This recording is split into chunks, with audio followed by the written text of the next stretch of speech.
यहाँ मंदिर का निर्माण हो रहा है, तो इसमें सबसे ज्यादा श्रेय आप किनको देते हैं? श्रेय तो सारा मोदी जी को ही जाएगा। तो मंदिर जो बन रहा है वो मुझे जहां तक जानकारी है कोर्ट के आदेश पे बन रहा है, इसमें आप कितने % श्योर हैं? अरे बाबा, कोर्ट ने आदेश क्यों दिया? आदेश इसलिए दिया कि ईश्वर कृपा हुई। अच्छा, जो लोग संत को नहीं मानते हैं उनका काम कैसे हो रहा है? यदि ईश्वर की कृपा से सारा चीज हो रहा है तो जिस तरह से हम लोग मनुष्य हैं उसी तरह से अमेरिका में, चीन में और अलग अलग देशों में मनुष्य हैं। वो लोग भगवान को नहीं मानते हैं, भगवान को नहीं जानते हैं, तो फिर उनका काम कैसे हो रहा है? भैया, ये प्रकृति से ईश्वर की मर्जी से सब काम हो रहा है। वो सब हर एक व्यक्ति एक ईश्वर की मूर्ति के समान होता है। यानी कि कुल मिलाकर कहा जाए तो इसमें मोदी जी का भी कोई योगदान नहीं है और योगी जी का भी कोई योगदान नहीं है। जैसा कि आपने बता रहे हैं कि जो भी हो रहा है ईश्वर की कृपा से हो रही है, तो यहाँ कुल मिलाकर जिस तरह से आप बोल रहे हैं उस हिसाब से पूरे का पूरे योगदान भगवान को जाता है। हाँ हाँ, ये सब भगवान की कृपा से हो रहा है, ये भगवान का विधान है। ये तो फिर आपने ऐसा पहले क्यों किया कि फिर आपने ऐसा पहले क्यों बोला कि ये मोदी जी की कृपा से बन रही है? मोदी जी तो नमस्कार दोस्तों, जैसा कि आप लोग जान रहे हैं मैं लगातार वीडियो डाल रहा हूं। अयोध्या में आया हुआ हूं और यहाँ अयोध्या में एक हमको मिल गए हैं जिनका परिचय तो मैं संक्षिप्त में क्या दूं, उन्हीं से परिचय ले लेता हूं। थोड़ा सा ऐसे आइए। आवाज दीजिए। My name is C.A. Suman Murarka. I came from Kolkata for Ayodhya Ram मंदिर, राम जन्मभूमि के लिए। बचपन से मैं सुनती आ रही थी राम जन्मभूमि के लिए, पर राम जी ने मुझ पर इतनी कृपा बरसाएंगे, इतनी विशेष कृपा बरसाएंगे, मुझे पता नहीं था कि सच में ईश्वर भी मुझे प्यार करते हैं। ये मुझे आने के बाद एहसास हुआ कि राम जी मुझे बहुत विशेष प्यार करते हैं और राम जी की मुझ पर विशेष कृपा है। यहाँ मंदिर का निर्माण हो रहा है, तो इसमें सबसे ज्यादा श्रेय आप किनको देते हैं? श्रेय तो सारा मोदी जी को ही जाएगा, क्योंकि ये मोदी जी का ही संकल्प है, राम जन्मभूमि। पर मैं ये बात बोलूंगी कि सबसे बड़ा मोदी जी के लिए प्लस पॉइंट ये है कि उन पे पूरे संत समाज के आशीर्वाद है, पूरा संत समाज के आशीर्वाद और उनकी तपस्या के फलस्वरूप ही आज ये मंदिर का निर्माण हो रहा है। मोदी जी तो निमित्तानि च पश्यामि विपरीतानि च केशव, तो मोदी जी तो निमित्त मात्र बन रहे हैं इस पूरे मंदिर भवन निर्माण में। तपस्या तो पूरे भारतवर्ष के संतों की है। तो इसके मतलब कि आपके कहने के मुताबिक हमारे देश में कोर्ट का कोई महत्व नहीं है? देखिए, जैसे कि मैंने आपको बोला है कि कोर्ट का महत्व का तो ये है, they are the educated people, lawyer. Law कोई कंट्री से कॉपी करके आया होगा भारत में, या भारत के कोई व्यक्ति ने बनाया होगा, तो वो एक मनुष्य की सृष्टि है। और ये जो चीज हो रही है ये ईश्वर की सृष्टि चल रही है, मनुष्य के सामर्थ्य के बाहर ये काम हो रहा है प्रभु। तो मंदिर जो बन रहा है वो मुझे जहां तक जानकारी है कोर्ट के आदेश पे बन रहा है, इसमें आप कितने % श्योर हैं? अरे बाबा, कोर्ट ने आदेश क्यों दिया? आदेश इसलिए दिया कि ईश्वर कृपा हुई। हरि की कृपा के बिना एक पत्ता भी नहीं हिलता है। आप लोग जानते हैं ना कि रामभद्राचार्य जी ने जब गवाही दी थी, तब उस समय बोला ना कि भाई बंदर साक्षात, जिसको हम लोग बंदर के थ्रू जैसे नहीं बोलते, जो भी राम कैसे जो हनुमानगढ़ी का मंदिर बचा था, बंदरों ने आके उस मंदिर की रक्षा की थी विस्फोट से।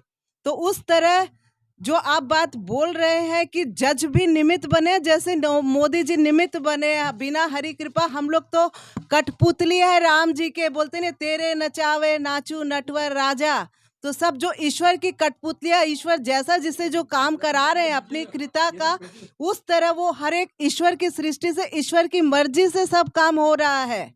वो सब हर एक व्यक्ति एक ईश्वर की मूर्ति के समान होता है। यानी कि कुल मिलाकर कहा जाए तो इसमें मोदी जी का भी कोई योगदान नहीं है और योगी जी का भी कोई योगदान नहीं है।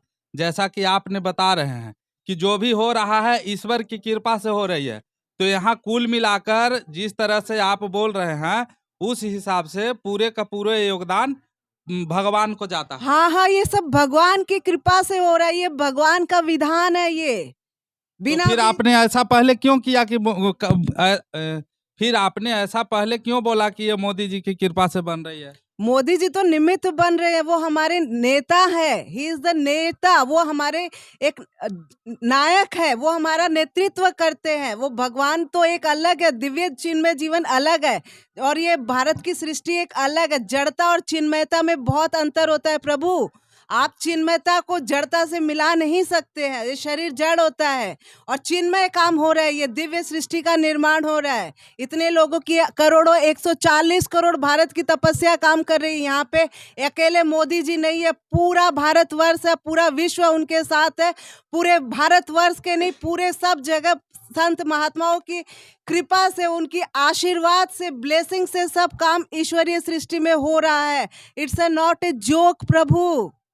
अच्छा, जो लोग संत को नहीं मानते हैं उनका काम कैसे हो रहा है? यदि ईश्वर की कृपा से सारा चीज हो रहा है तो जिस तरह से हम लोग मनुष्य हैं उसी तरह से अमेरिका में, चीन में और अलग अलग देशों में मनुष्य हैं।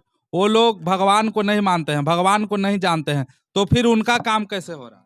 भैया ये प्रकृति माता होती है, ये प्रकृति माता, भले ही आप ईश्वर को माने नहीं माने कोई फर्क नहीं पड़ता। तो एक कैसी है प्रकृति माता जो हम उनको नहीं माने उसके बावजूद भी मेरा काम वो करते जाएं? अरे भैया, कपूत हो बच्चा चाहे सपूत हो, पूत तो पूत ही होता है ना। उसी तरह चाहे आस्तिक हो या नास्तिक हो, ईश्वर तो ईश्वर रहता। माँ बाप की तो हरे की संतान, ममे वंशो जीव लोके जीव भूत सनातन है, हमें सभी ईश्वर की संतानें हैं, तो भले ही आस्तिक हो या नास्तिक हो। पूत हो या कपूत हो, तो यहाँ जो अयोध्या में इतना टेंट लगाया गया, आपको नेपाली बाबा जी द्वारा इतना बड़ा हवन कराया जा रहा है, यज्ञ कराया जा रहा है, देश विदेश पूरे भारत से लोग आ रहे हैं, तो जब जो करेगा उसे भी भलाई होगा, जो नहीं मानेगा उसे भी भलाई होगा, तो फिर अपना एनर्जी क्यों लॉस करना? फिर घर बैठेंगे, भगवान के पास हम क्यों जाएंगे? आपको कहने के हिसाब से भगवान सब पे ध्यान देते हैं, आप उनको मानिए या तो उनको पूजा कीजिए या तो लात मारिए, फिर भी वो सब पे ध्यान देते हैं,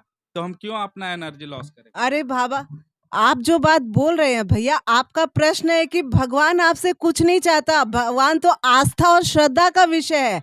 ये मोदी जी की श्रद्धा के वशीभूत ही सब काम हो रहा है।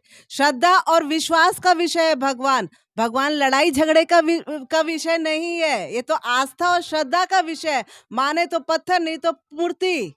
और जैसे कि कल या हमारी तो आप माने तो पत्थर और नहीं माने तो मूर्ति।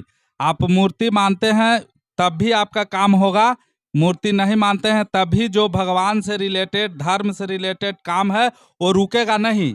लेकिन मैं जानकारी के लिए आपको बता दूं कि एजुकेशन से रिलेटेड, पढ़ाई लिखाई से रिलेटेड जो काम है उसके लिए आपको स्कूल बनवाना पड़ेगा, आपको पढ़ाने के लिए पहले शिक्षित होना पड़ेगा, आपको इलाज करने के लिए पहले डॉक्टरी का पढ़ाई करना पड़ेगा, आपको ये सब चीज करने के लिए आपको सब बनाना पड़ेगा और सब करना पड़ेगा। यहाँ मानने और ना मानने से कुछ नहीं होता है। कॉलेज और यूनिवर्सिटी बनाना पड़ेगा, मानने से नहीं होगा।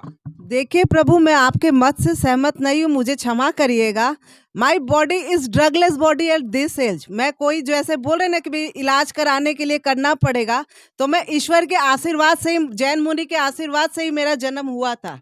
कि मेरी माँ ने जैन मुनि से प्रार्थना की थी, वो एज अ जैन मुनि की भक्ता थी, तब मेरा जन्म हुआ था। और आपके सामने मैं साक्षात ईश्वर की सृष्टि में एकदम विराजमान हूँ। स्कूल और कॉलेज जो आप बोल रहे हैं, स्कूल बिना भी जाए तो बच्चे की लगन से बच्चा पढ़ता है, स्कूल के हिसाब से बच्चे नहीं पढ़ते हैं।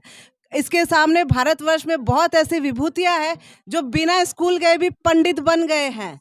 तब तो सरकार स्कूल के पीछे बेकार के खर्चा कर रही है।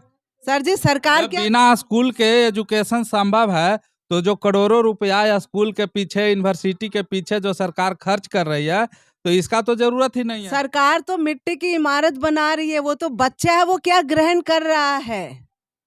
सरकार तो सिर्फ भवन का निर्माण करती है, मिट्टी रेत बालू का पैसा दे रही है। यदि वो बच्चा नहीं पढ़ेगा, सरकार क्या कर लेगी ये बताइए? वो तो बच्चे के ही कापड़ लिए थे ना कि वो पढ़ेगा। यदि ये माता देवी का, यदि अध्यात्म में रुचि नहीं हो तो माता जी क्या कर लेगी उनसे? क्या जबरदस्ती आप बच्चे से एक गिलास पानी लेके दिखा दीजिए मुझे आप। वही तो मैं बोल रहा हूँ कि करने से ही सब चीज होता है। तो जो भक्ति योग होता है प्रभु, ज्ञान योग होता है और कर्म योग होता है। तो कर्मण्येवाधिकारस्ते मा फलेषु कदाचन। इंसान का कर्म करने पर अधिकार है, फल तो के ऊपर मैं अधिकार आपको नहीं है। याद दिला दूं, आप मेरे लाइन पे आ गए हैं। इसके पहले आप बोल रहे थे कि सब यहाँ ऑटोमेटिक होता है, ईश्वर की मर्जी और ईश्वर की कृपा से होता है। आप उस लाइन से आप मेरे लाइन पे आ गए हैं। आपको मैं प्रभु एक बात बता दूं, कर्म योग में हम लोग करते हैं और ईश्वरीय सृष्टि में होना होता है। जैसे एक भजन की जब हम लोग चर्चा कर रहे हैं तो हम लोग तो राम राम जपते हैं, इसको हम लोग कर्म बोलते हैं। और एकदम बिना जपे जब आप हैबिचुएटेड हो जाओगे तो वो अपने आप होने लगता है। तो जब आपको करना नहीं पड़ेगा कि भाई शुरुआत में जब एक भगत बनता है तो वो राम को याद करता है, जब वो एकदम पक जाता है तब उसे राम जी याद करने लगते हैं। जैसे हम लोग बोलते हैं ना, रोज मैं आता हूँ तेरे दर पे माँ, कभी कभी तो तुम भी मेरे दर पे आओ माँ। तो जैसे हम लोग भगत चाहता है ना कि रोज तो मैं आता हूँ प्रभु, कभी आप भी आओ। तो ये संतों की कृपा से साक्षात भगवान आके अपना भवन निर्माण करा रहे हैं प्रभु। उसमें आप जो करना और होना का हो रहे हैं, अभी तो काम हो रहा है। मोदी जी तो काम सिर्फ अपना ऑर्डर कर्म कर रहे हैं अपना। तो ये आध्यात्म और जिसको हम लोग राजनीति बोलते हैं, तो वो एक गहरा विषय है। और इसमें एक तो यदि आप डिटेल में जानना चाहेंगे तो इसमें आपको लंबी भूमिका देनी पड़ेगी, लंबा यानी कि समय कुल लगेगा। मिलाकर कहा जाए कि मंदिर यदि अयोध्या में बन रही है तो इसमें सबसे बड़ा योगदान कोर्ट का है, किसी सरकार का नहीं है। तो क्या इसको क्या आप मानते हैं? मेरा बात सूट करता है? हाँ, कोर्ट का, क्योंकि कुछ भी काम होता है भगवान की मर्जी से होता है। वो कोर्ट के जज साहब के हृदय में भी तो भगवान विराजमान है, उनकी वाणी पर भी तो वो भी तो भगवान की दिव्य चलिए, वाणी से बोल रहे हैं। कुल मिलाकर देखा जाए तो इनको कहना है, पहले तो बोल रहे थे कि मोदी जी, योगी जी, लेकिन कुल मिलाकर इन्होंने बोला कि मंदिर जो बन रहा है वो कोर्ट के फैसले पे बन रहा है। और मैं भी यही मानता हूं। और मेरा इनसे ये बातचीत कैसा लगा, बुद्धिजीव आप भी हैं जो वीडियो देख रहे हैं, तो अपने दिमाग से आप इसको समझिए कि मेरा ये प्रयास कैसा रहा और ये क्या कहना चाह रहे हैं और मैं क्या बताना चाह रहा हूँ। इसी के साथ मैं एस के अंबानी, जय हिंद, जय भारत।